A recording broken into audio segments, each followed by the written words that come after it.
바이든 행정부가 들어선 지 40여 일이 지났습니다. 1년 반을 끌던 방위비 협상은 타결됐습니다. 그런데 부담이 좀 커요. 한미연합훈련은 조용히 시작했습니다. 북한은 아직 반응을 보이지 않고 있는데요. 바이든 시대에 남과 북은 어디서부터 시작해야 할까요? 한반도의 현인께 여쭤보겠습니다. 판문점의 협상가 정세현 민주평화통일자문회의 수석 부의장 모셨습니다. 안녕하십니까? 예, 안녕하십니까? 네, 네. 예. 방송 나오시는데 머리를 라디오 방송인데 머리를 그렇게 열심히 빗으시고 그러세요. 아니 안 빗으면 저 영국 총리처럼 막 이렇게 되니까. 아, 그래도요. 참 방송 시작하는데 라디오인데 그렇게 또 거울을 그래도 이게 보시나요? 저 사진이 다 나오던데. 아, 그렇죠. 안 보셔도 멋있습니다. 아이 조심해야지. 그리고 네. 이거는 시청자에 대한 예의야. 그래요? 근데 왜 저를 쳐다보세요? 응? 아니 그것을 물어보니까. 네, 알겠습니다. 자, 장관님, 한미연합훈련이 시작됐습니다. 자, 남과 북을 위해서, 올해는 한미연합훈련 하지 말아야 된다. 이렇게 이렇게 조언하셨는데, 강행했습니다. 어떻게 보시고 계신지요? 이젠 뭐 더 이상 훈련이 시작돼 버렸기 때문에 네. 그런 얘기 할 수도 없고 네. 좀 아쉽죠. 왜냐하면 김정은 위원장이 당 대회에서 이 당대회 총화보고에서 분명히 얘기를 했어요. 미국에 대해서는 강대강으로 나가고 강대강 선대선으로 나가고 미국이 하는 대로 대응해주겠다고 얘기를 하면서 남쪽에 대해서는 남쪽이 하는 만큼 자기들도 합의를 이행하겠다. 예.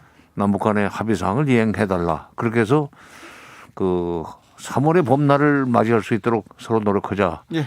그러면서 첫 번째 그 요구 조건으로 우선 한미연합훈련부터 좀 중단을 하면 3월의 봄날로 돌아갈 수 있다는 얘기를 했기 때문에 제가 문재인 정부 말년에 한반도 평화 프로세스를 재가동하려면은 네. 한미연합훈련 중단으로부터 시작을 해야 된다는 얘기를 했는데 여러 가지 사정이 있는 관계로 네. 훈련이 이미 시작했기 때문에 이제 물 건너가고 네. 앞으로 이제 다른 방법으로 한반도 평화 프로세스를 재가동할 수 있는 마중물을 어디서 떠다 부을 건가 하는 고민을 해야 되죠. 네, 일부 언론과 정치권에서는 북한이 싫어하는 한미연합훈련을 안 하는 것은 종북이다 이렇게 말하는데 그 사람들한테는 어떤 얘기를 해주고 싶은지요? 그게 종북이라면 참 북한이 싫어하는 한미연합훈련을 안 하는 사람, 하지 말라는 사람은 종북이다. 그럼 한미연합훈련을 강행하면 네. 북한이 남한에 대해서 굴복하고 나올 것 같습니까? 아니, 그렇진 않겠죠. 또 먼저 평화의 손짓을 할 수 있겠어요? 북한은 쉽게 얘기해서 그들이 가진 것이 없고 우리보다 훨씬 열세에 놓여 있기 때문에 약자기 때문에 먼저 행동을 취할 수는 없어요. 네. 그리고 이제 그들이 아주 다급해서 이거 하지 말아달라고 그러는 것을 들어주는 게 어떻게 종북이에요? 네. 그건 하나만 알고 둘을 모르는 거예요. 그러니까 군사훈련을 하지 않아서 남북간의 합의사항이 이행이 되고 남북간의 합의사항이 이행이 되면은 그만큼 한반도의 긴장은 완화가 되는 거고 긴장이 완화가 되면은 5천만 국민이 전쟁 공포 없이 살 수 있는데 그거를 종북이라는 이유로 해서 종북이라는 걸 이유로 해서 반대하면 어떻게 해요? 그럼 우리는 한반도는 북한이 하지 말라는 것만 하고 다니면은 평화가 옵니까? 네.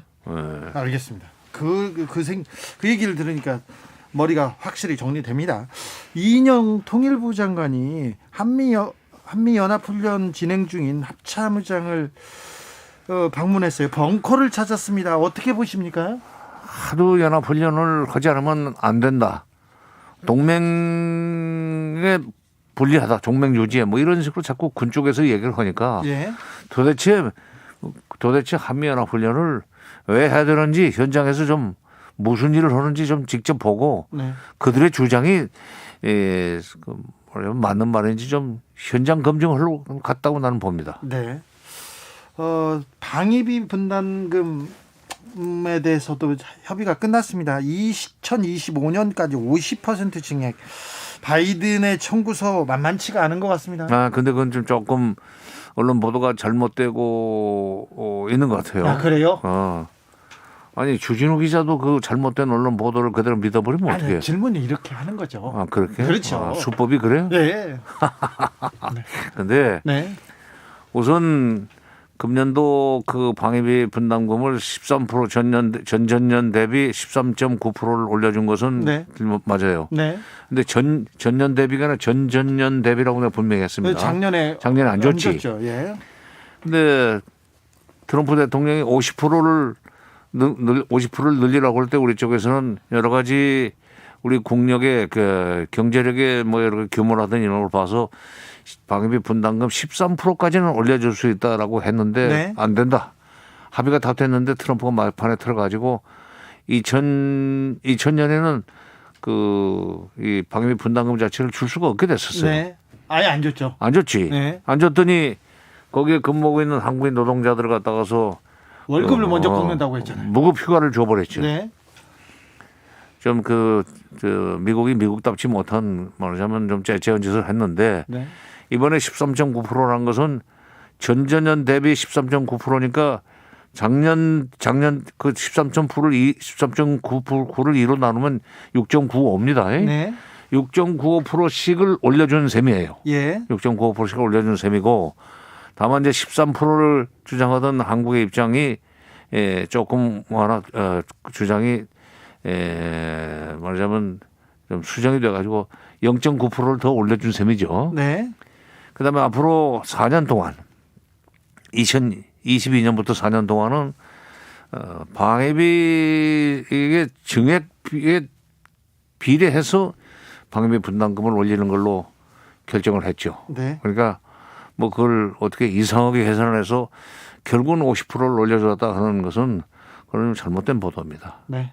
잘해야 아마 매년 6% 정도 방위비가 전체 예산에서 방위비가 얼마나 늘어나느냐를 이제 봐야 되지만 대체로 한 연간 6% 정도 상승 증액 또는 상승 또는 증액 효과가 나지 않나.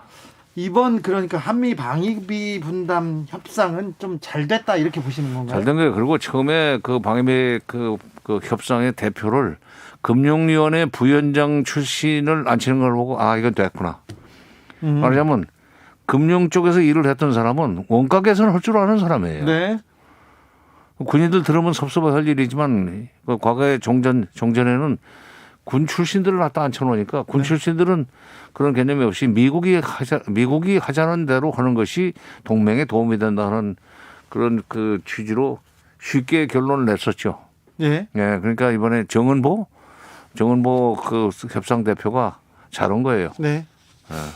17일에서 18일까지 토니 블링컨 미 국무부 장관 그리고 로이 오스틴 국방장관이 방한합니다. 예. 네. 어떤 의미가 있을까요? 우선 그 한미일 동맹 강화 차원에서 예. 또는 더 넓게 말하면 미국의 동북아 전략을 앞으로 추진해 나가는 데 있어서 동맹국들의 네. 협조를 확실한 협조를 끌어내기 위한 일종의 그 인사 외교 차원의 방문입니다. 네. 그러나 아직 지금 그들의 대북 정책이나 동북아 정책이 확실하게 모습을 드러내지 않고 있기 때문에 네. 아직 정리가 덜 됐어요. 그래서 우리 얘기를 먼저 들어보고 네. 미국의 생각도 정리를 하겠다고 하는 그런 이 사전 조사 내진 연구 차원에서 온다고 봅니다. 아무튼 국무장관의 첫 해외 순방이 한국과 일본이라는 점은 동북아가 미국한테 중요한 위치구나 이렇게 생각도. 예. 한국과 일본이 아니라 일본과 한국이지. 네. 먼저 일본을 들려서 한국에 왔다가 그렇죠. 중국의 양재츠 국무위원을 어디 제3지대에서 만나는 것 같은데 아까 네. 잠깐 보니까 알래스카에서 만나는 것 같은데 그러니까 먼저 일본을 방문한다는 것이 그 미국으로서는 굉장히 중요한 의미가 있습니다. 왜냐하면 지금 동아시아 국가에서 일본, 중국을 압박해 들어가는 데 있어서 미국대로 좀 적극적으로 나가달라고 하는 입장을 가지고 있는 나라가 일본이에요. 네. 응? 네. 그러니까 때리는 시험이보다도 무슨 말리는 진우이가 더 밉다고 하는 그 네. 속담이 있지만 지금 일본은 한미일 삼각동맹 내지는 한미일 협조관계라는 걸 얘기하면서 결국 미국과 한국, 일본이 편을 짜고 북한도 압박하고 중국도 압박하는데 나서도록 뒤에서 추동을 하는 그런 조금 고약한. 항상 일본은 현대사에서 역사에서 그런 역할을 했었죠. 일본이 껴서 좋은 일이 없어. 그렇죠. 예. 네. 그렇습니다. 근데 후쿠시마 오늘 10주기인데 일본이 끼어서 좋은 일이 별로 없습니다. 아니 그것도 그냥 방류해버리면 결국 흘러서 우리 동해로 들어오는 거 아니에요? 그렇죠. 그건 좀 잘 막으려고요. 2부에서 저희가 준비하고 네. 있습니다. 예. 네. 자, 장관님, 우리한테 이번 6개월 바이든 행정부가 출범하고 6개월이 중요하다고 얘기했습니다. 뭐 선거 기간도 있었지만 코로나 변수가 있어서 그런 것도 있겠지만 지금 바이든 행정부 출범하고 나서 김정은, 바이든 그리고 우리 모두 움직임이 조금 소통의 물꼬를 틔우지 못한 것 같습니다. 네. 그거는요. 이제 북한이 무슨 미국을 상대로 해서 위협적인 군사 행동을 하면은 지금 미국 내 외교안보 진영이 완전히 정비가 안 됐어도 바로 우리하고 협의를 시작했을 겁니다. 예. 근데 다행히도 북한이 그런 사고를 저지르지 않았어요. 지켜보고 있죠. 이유는 간단합니다. 미국에 잘해주기 위해서가 아니라 네. 그런 일을 벌여가지고 국제사회가 요동을 하고 그다음에 또 미국의 대응, 강경한 대응이 나오고 이렇게 되면은 지금 새로 지금 당대회까지 열고 그다음에 당 중앙위원회 전원회의를 열고 군사위원 당 중앙 군사위원회 확대회의를 열고 내각 확대회의를 열어가면서 금년도 그 경제 발전을 위해서 총력을 경주하기 위해서 지금 체제 정비를 하고 있어요. 3개월째. 네. 이런 상황에서 오늘 아침에 내가 좀 그들의 노동신문에 사설을 내가 적어가지고 왔는데 이런 제목의 사설이 나왔어요. 일면 도비지 그러니까. 네. 새로운 5개년 계획의 첫 해. 알고 꼬지를 무조건 점령하자. 식량 문제입니다. 네. 이게 금년에 식량 문제를 해결을 하지 않으면 민심이 떠난다. 네. 그러니까 알고 꼬지를 점령하자는 얘기는 식량 문제를 해결하자는 얘기고 그러기 위해서 식량 정산을 해야 되고 그걸 위해서는 비료. 화학공업을 발전시켜서 비료를 만들고 농약을 만들어야 된다는 네. 걸 연일 강조를 하면서 네. 밖에서 그 북한에 대한 압박이나 제재가 들어올 수 있는 일을 왜 하겠어요? 예. 그러니까 북한은 미국을 상대로 해서 무슨 미국의 협상 태도를 떠보기 위해서 벼랑 끝에서 전술을 쓰거나 무슨 신호를 보낼 수 있는 정신적인 여유가 없어요. 예. 한편 북한은 북한대로, 미국은 미국대로 지금 다 상원 인준 청문을 받아가지고 취임한 사람이 국방장관하고 국무장관밖에 없어요. 아직도 그렇게. 부장관, 미국은 또 부장관이 있고 또 차관이 있고 차관보도 예. 여럿이 있는데 그 순서대로 나간다고. 예. 그다음에 주한 대사도 지금 아직 그 선정도 못한 것 같아요. 네. 이게 끝나려면 6월 말 빨라야 6월 말이고 아니면 7월 중순까지도 까지로도 넘어간다. 그러니까 미국이 지금 손을 쓸 수 있는 그게 없고 장관만 있지 수족이 없어요. 네. 그런 상황에서 우리가 누구를 붙들고 상대를 협의를 하겠습니까? 그래서 지금 한미 간의 대북 정책을 조율할 수 있는 여건이 아니고 마침 북한이 일을 안 저질러 주기 때문에 조용히 지나가는데 네. 문제는 지금 문재인 정부로서는 시간이 많지 않습니다. 시간이 많지 않고 실질적으로 금년 한 해밖에 없어요. 예. 내년 해넘기면은 선거 국민으로 들어가기 때문에 네. 여러 가지 대외적인 대외 정책을 추진할 수가 없는데. 그래서 남북 관계를 어떻게든 좀 돌파구를 좀 뚫어야 될 텐데요. 열어야 되는데 처음에 이게 쉽게 돌파구를 뚫을 수 있었던 것이 한미연합훈련 중단이었거든. 아하. 그걸 그러니까 놓쳤네요. 한미연합훈련 중단을 해주면은 3월에 봄날이 올 거다라는 얘기를 분명히 했단 말이에요. 김정은 위원장이. 네. 근데 우리가 우리 내부의 필요 내지는 한미 간의 한미 동맹 관계 때문에 연합훈련 안 하면 안 된다고는 동맹 지상주의자들의 그 주장을 부딪히지는 못하고 이제 훈련을 해서 그건 지나간 거고 예. 이 알고 꺼지를 점령하자는 그 네. 사설이 나올 정도 보면은 이 식량 증산을 위해서 우리가 뭔가 도움을 줄 수 있는 그런 어떤 전략을 세워야 되는 거 아니냐. 네. 식량, 백신, 저기 북한 해커들이 미국 화이자 백신 그 회사를 이렇게 공격하는 걸 보면 백신은 꼭 필요한 것 같은데 백신에서 조금 돌파구를 찾는 것도 조금 시간이 걸릴 것 같습니다. 그거는 그 백신이 우리가 우리도 아직 좀 확실하게 5천만 인구 전체를 두 번씩 그 주사 놔줄 수 있는 분량을 확보 못 하지 않았어요. 네. 그런 상황에서 백신을 주겠다고 하는 건 국민적 저항에 부딪혀 가지고 네. 쉽지 않습니까? 정권이 견디지 못해요. 그건 안 되고 결국 우리가 좀 여유가 있는 것이 비료, 농약, 네, 알곡 근데 좀. 쌀은 쌀대로 뭐 주면은 그 좋기는 한데 네, 그 사람들이 더 급한 것은 사실은 비료입니다. 알겠습니다.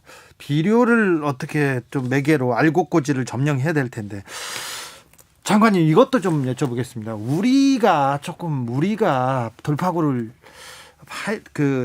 내지 못하는 이 상황에서 조 바이든이 가톨릭 신자지 않습니까? 네? 조 바이든 대통령이 네. 그리고 문재인 대통령도 가톨릭 신자고요. 네. 프란치스코 교황이 이라크를 방문했는데 만약에 방북을 하면 세계 평화에 좀 전기를 만들 수 있지 않을까요? 글쎄요. 나는 프란치스코 교황이 미국과 쿠바의 그 국교를 재개하도록 추선한 것은 네. 사실입니다. 네. 근데 그것은 프란치스코 교황이 그쪽에 들으면 기분 나빠할지 모르지만 프란치스코 교황이 움직였기 때문에 미국이 움직여서 쿠바와 수교한 건 아니에요. 예. 그러니까 60년대 초에 소련이 쿠바에다가 미사일 배치하려고 그러는 바람에 그때 케네디 대통령 때인데 말하자면 쿠바가 미국의 뒤통수 아니에요. 예.